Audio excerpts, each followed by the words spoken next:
On the news, rights activist Omoyele Sowore granted bail after 2 months in DSS custody.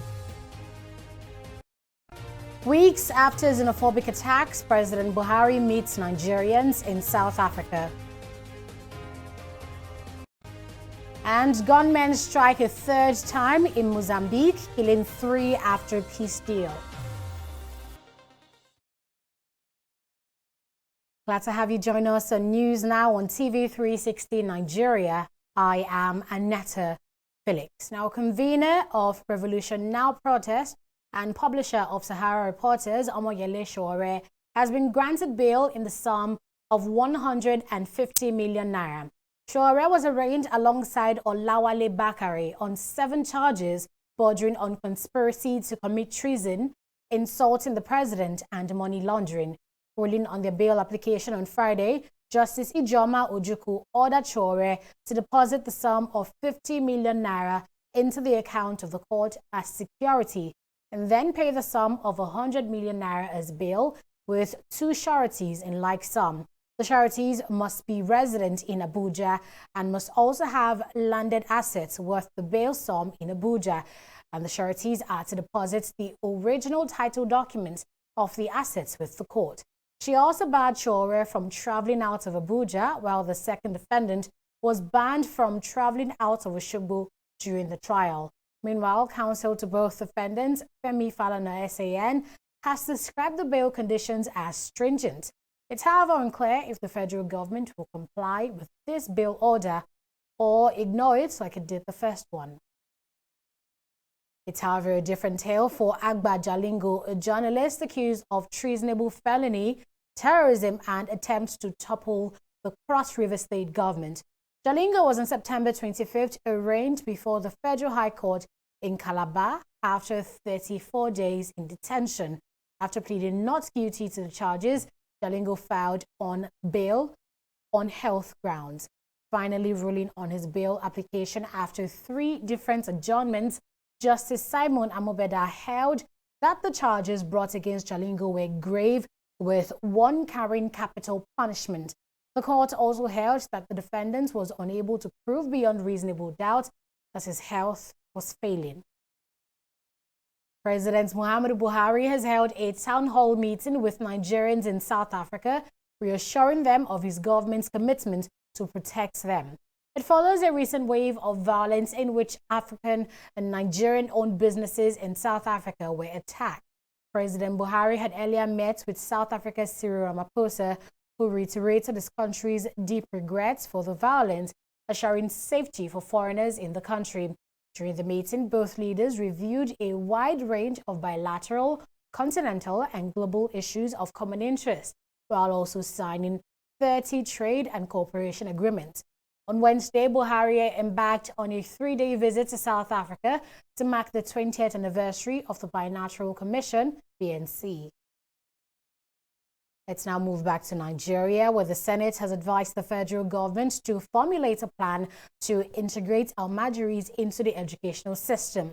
According to the lawmakers, the federal government can achieve this by setting up vocational training centers to provide beggars with alternative means of livelihood, thereby making them useful to the society.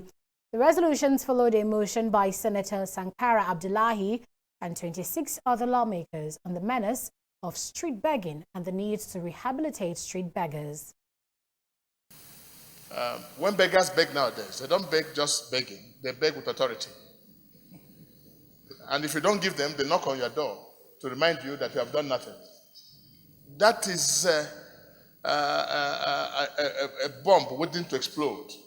So the earlier we tackle this, what we call menace, the better it is for us. And there are places here now in Gariki here. If you go with a good car, they puncture your tire. And when they puncture your tire, they ask you to pay for it. So begging is changing from please to you must. While actually supporting this motion, sir, I am still appealing for the 3rd time. Let us have a bill that will outlaw street begging, that will also support in rehabilitating street beggars and making the Almajiris education in the north a proper education where they will even be given certificates. The culture of begging came about through the Almajiri system, and it is simply something that, let me say, time has outdone it, and I think it is time for us to review.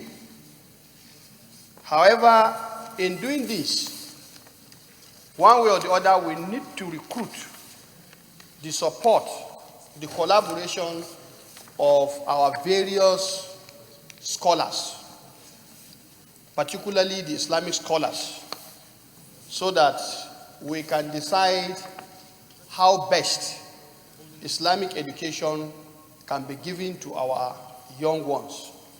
Concerned that the street begging is a worrisome socio-economic challenge, in addition to being a serious menace and liability on the Nigerian populace, as it takes a heavy toll on the lives of teenagers who either act as guide to beggars or even engage in the act themselves and therefore are out of school.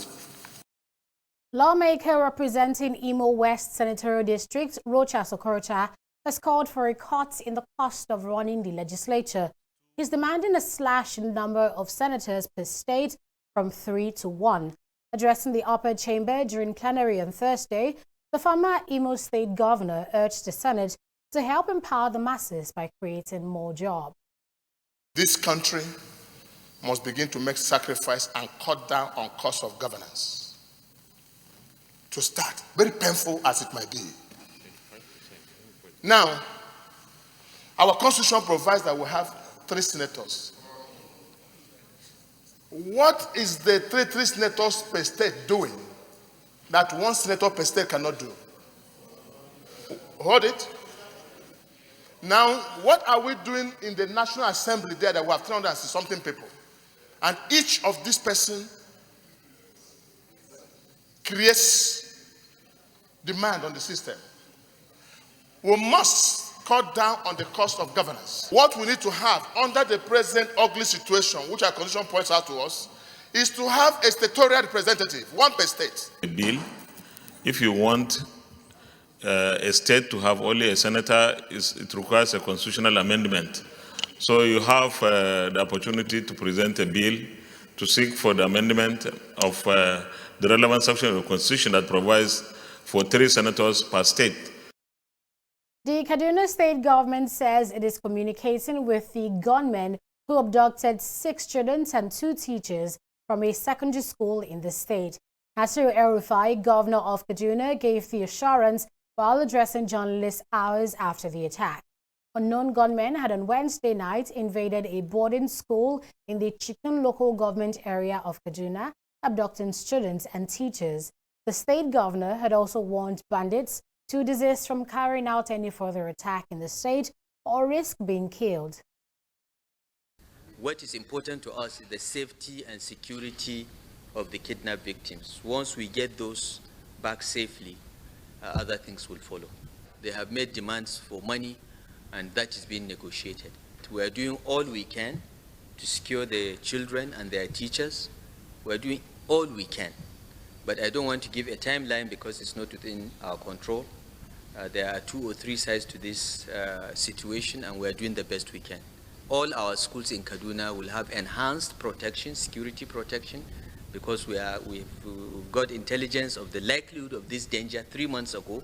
And as I said, we put in place measures that I don't want to go into details, but any bandit that comes to Kaduna to try to do this has a very high chance of getting killed. El-Rufai has also charged public office holders to patronize schools in their locality by enrolling their wards in public schools. He says the state has now mandated officials in the Education Ministry to enroll their wards in the school they manage. A clear expression that I have enough confidence in the quality of our public schools for my child to attend. And we have already given directives that all the staff of our Ministry of Education who are in charge of managing our educational system must have their own children in government schools. We are not going to require every political appointee or government employee to have his child in school. That is his choice. But those that manage our educational system must have their children in public schools for them to ensure that the public schools work. If the federal government would implement the new national minimum wage, it may have to lay off workers. Minister of Labour and Employment Chris Inga disclosed this on Thursday in Abuja when the leadership of United Labour Congress ULC, led by its president Joe Ajaero, paid him a courtesy visit at the ministry. The minister explains that paying more to Nigerian workers would cost the federal government 580 billion naira annually, and that such adjustment in line with Labour's demand was not sustainable unless some workers are laid off. Ngige said government cannot afford the huge sum of money at the moment, adding that the focus of President Muhammadu Buhari's government is on workers on grade level 1, step 1, and level 6, step 1, where the impact of the wage will be felt by workers. Ngige also pleaded with Nigerian workers to understand the plight of the federal government and that in light of the current economic realities, the new wage bill may not be feasible. The federal government has unveiled a 149-bed maternal and child center donated to the Alimosho local government in Lagos State. The donation was made through the Office of the Senior Special Assistant to the President on Sustainable Development Goals, and the center is named after the wife of the President, Aisha Buhari, as part of the federal government's measures to combat mother and child mortality in the country. The medical center is the second of its kind in the Alimosho local government in Lagos. Nigeria accounts for 14% of the world's maternity death, with 40,000 cases recorded yearly. To reduce this trend to the barest minimum, the federal government has constructed this maternal and child care center in Alimosho, Lagos State. The project forms part of the United Nations Sustainable Development Goal 3 for good health and well-being. This strategic intervention between the federal and the state government is directly linked to the achievement of SDG Goal 3 on quality health and well-being for all by 2030, as well as other cost-cutting SDGs activities in Lagos State. It is therefore expected that Lagos State government and indeed the other benefiting states will make judicious use of this facility for the benefit of our mother and our children. In order to encourage others, I have decided to construct many maternal complexes across the country. The essence of this is to ensure that women receive attention while they are pregnant, while they deliver their babies, and in the most hygienic environment too. I wish to therefore call on a more concerted effort to ensure reduction in maternal and child mortality, especially through more investment in the health by privileged individual and private sectors, and in order to complement what government is doing. There is no reason why a woman should lose her life in the process of bringing forth life. I pray that all our state governors and all those in position of authority should take maternal and child health care more seriously so that we can save the loss of lives and save the loss of not just our mothers, but our children. On his part, Lagos State Governor Babajide Sanwo-Olu lauds the efforts of the federal government and pledges his administration's commitment to improving health and other key sectors in the state. Our health insurance policy must work, because only when we have the health insurance policy also work, that health will become accessible and also affordable, and it will cover all of the nooks and crannies of the state. So I want to enjoin everybody that is in that space that we must do everything to ensure that our health insurance is not just a lip service, it's something that has come to stay, and we must aggressively work on ensuring that we push on the narrative and ensure that the people that are meant to come under it come very, very quickly, and we do the enumeration as fast as we need to do. The unfortunate causes of death in our children are malaria, sickle cell, chest infections, and diarrheal diseases. And in our newborns, difficulty in breathing, infections, jaundice or yellow eyes, prematurity, and birth defects. All of these are mostly preventable. So the existing facility has become grossly inadequate for the people of Alimosho and the surrounds. The addition of a new mother and child center will reduce our referrals to other hospitals and facilities and provide the much desperately needed space to treat our mothers and children in this facility. The newly built Aisha Buhari Maternal and Child Care Center has 149 bed spaces with 2 operating theaters. It is also equipped with an ultra-scan and oxygen generating machine, a vacuum extractor delivery set, and aesthetic and diatomy technologies. To ensure effective management of the facility, the federal government has reached a strategic partnership agreement with the Lagos State government. Adeshawa Dushoga, TV360, Nigeria. Movie star Regina Daniels has produced a blockbuster film titled The Enemy I Know. Speaking at a press conference in Abuja on Thursday, Daniels explains that the movie is themed on gender equality. The movie also highlights issues affecting women and girls in Nigeria while portraying women in roles of strength and empowerment.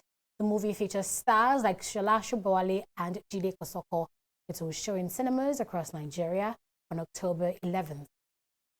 To emphasize the need to give the girl child every single education she can get and every opportunity in life to thrive and excel. That's the essence of this film. We do not want to go into details so that we don't divulge the story, but then it's something about you knowing that every human being matters and everybody has the potential and capacity to be the best version of themselves. Women are no longer weaker vessels. Women are stronger now. Women can hold anything, they can stand for anything you think of. If they can be a home manager, then why do you think that they cannot manage any resources? Why do you think they cannot manage offices? Why do you think they cannot manage any position? But they can manage your homes. The Enemy I Know is a family story that affects every single home. I don't know how to put it, that where you will be looking at is not where you seem to be. It affects every individual. That sometimes our problem today is not where you are looking at, that it's pointing us wrong. You could be looking at west and the problem is coming from the south. This movie actually means giving value to the girl child, and that they can also create more opportunities and fulfill their duties more than the male. The National Emergency Management Agency, NEMA, has received yet another batch of 161 Nigerians from Libya. Idris Mohammed, NEMA coordinator for the Lagos Territory Office, received the new returnees on Thursday. Mohammed said they were brought back from Sabha, a city about 777 kilometers from Tripoli, the Libyan capital. That's via an El Borak Air, and arrived to the cargo wing of the Murtala Mohammed International Airport at about 4:10 p.m. A breakdown of the returnees after profiling indicated that there were 62 female adults, 18 female children, and 11 female infants, along with 48 male adults, 14 male children, and 8 male infants. The returnees were brought back to Nigeria under the voluntary assisted repatriation by the International Organization for Migration and special assistance by the European Union. The arrival brings the total number of Libyan distressed Nigerian returnees to 322 within 72 hours. Up next is news in business right after this. In the last 3 years, we have built a multi-purpose center, which is the envy of all in our constituency. And I can tell you that the people who are living there are already enjoying it. Guy, do you think what this man just said is true? See, I seriously doubt. I'm sure it's one of those their silly lies. Wait, Do you know there's a way to find out if these things he's saying is true or not? This is the Construct app. It gives people like us a sure way to track implementation of constituency projects. It gives valid and verified information on location of projects, amounts allocated, amount funded, the level of job done, and even the profiles of concerned legislators. You and I can post directly on this app. Are you serious? This is the Go-To app if you want to know how our Commonwealth is being expanded by the government. Wow. Let's even see if what this man said is true. Show me. The Construct app is developed by Other People Nigeria with support from USAID and is available on both Google Play Store and Apple Store. And it's true. Of course, I told you.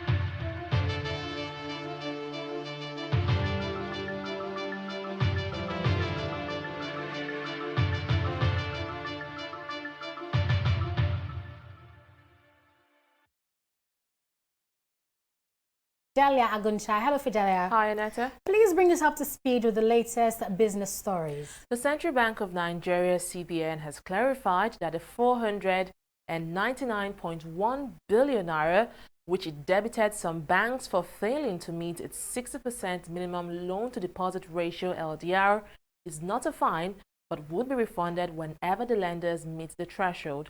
The CBN Director, Ahmed Abdullahi, Banking Supervision Department, made the clarification during a press conference on the outcome of the Bankers Committee meeting in Abuja. Abdullahi also assured that the entire banking industry is committed to supporting the real sector. The CBN had in July asked banks to lend a minimum of 60% of their customers' deposits, and failure of which would result in a levy of additional cash reserves requirement equal to 50% of the lending shortfall of the target LDR by October 1st. The Comptroller General of the Nigeria Customs Service, Ahmed Ali, has been explaining why the country's borders have remained shut. Ali made a disclosure while briefing the Joint Committee of Finance on the National Assembly on the situation. Take a listen. We have literally banned the importation of rice to Nigeria because for the past 3 years, no Form M has been given for importation of rice. And that Form M is the license, is the only credible document for formal importation of rice. So which means we have not imported rice and we're not importing rice. And the idea is to enhance our own food security, to build our own food security, encourage our farmers so that they can grow and sell. And they have been doing that. But certainly this has become a problem. The drugs that are coming into Nigeria today, 95% of it come through our borders. Porous borders, these guys can take it through any route. Weapons. Mr. Chairman, I make bold to say today, since we closed the border, the act of banditry has reduced drastically. And our own conclusion is that two things. Either those who create this havoc cross our borders, create this havoc and run back, or the ammunitions and arms that they use, which comes at will, is no longer coming. So this act is reducing. The rice that we eat, 95% of it is expired. It's expired rice. Those that goes to buy it are Indians and Lebanese, and they come and rebag these things and send it to us. If you want to test this, cook the two rice, our own Abakaliki rice, and cook the foreign rice. Cover it for 48 hours, tight, and open the two. After 48 hours, you hear the smell that will come from the foreign rice. It's terrible. It's terrible. That means it's chemicalized and the chemicals have expired, and therefore it becomes poison. So this is what we are trying to protect Nigerians from, and we have to do it. Our job is not only collecting revenue, it's security and the well-being of Nigerians. We'll now review activities on the stock market to this.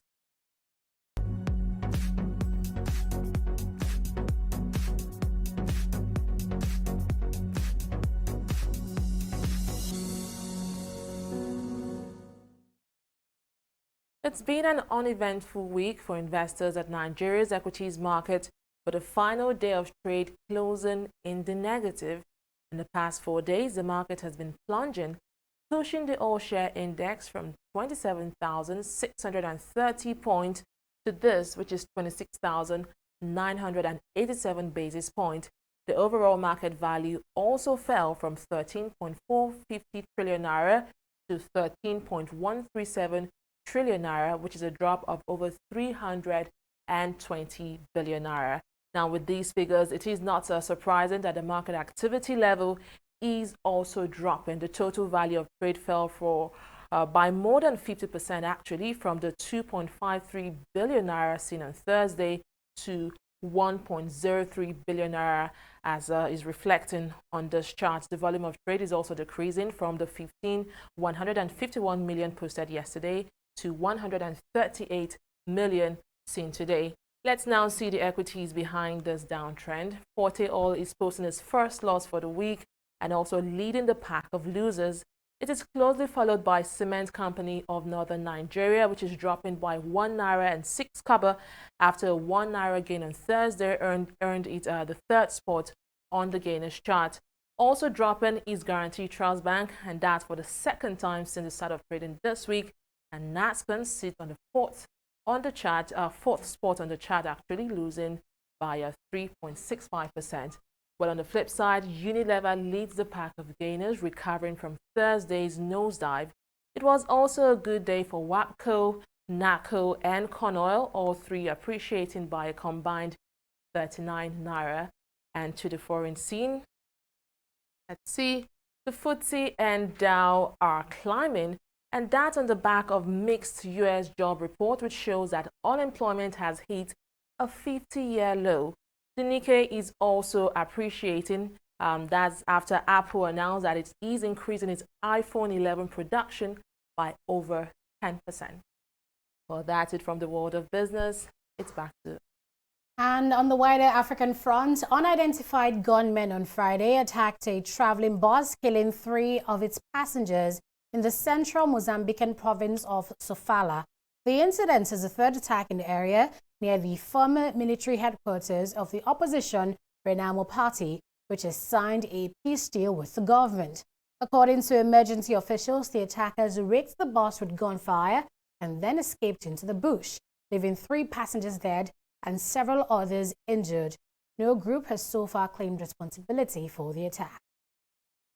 And it's been a tragic week for the Nigerian football, as the country's football federation has confirmed the death of Isaac Thomas, former Nigeria under-20 and under-23 captain. Isaac's death has come in less than 48 hours after 2 women footballers were crushed to death by a hit-and-run driver in Akwa Ibom State. The female players were attached to Women Professional League side Police Machine FC of Uyo.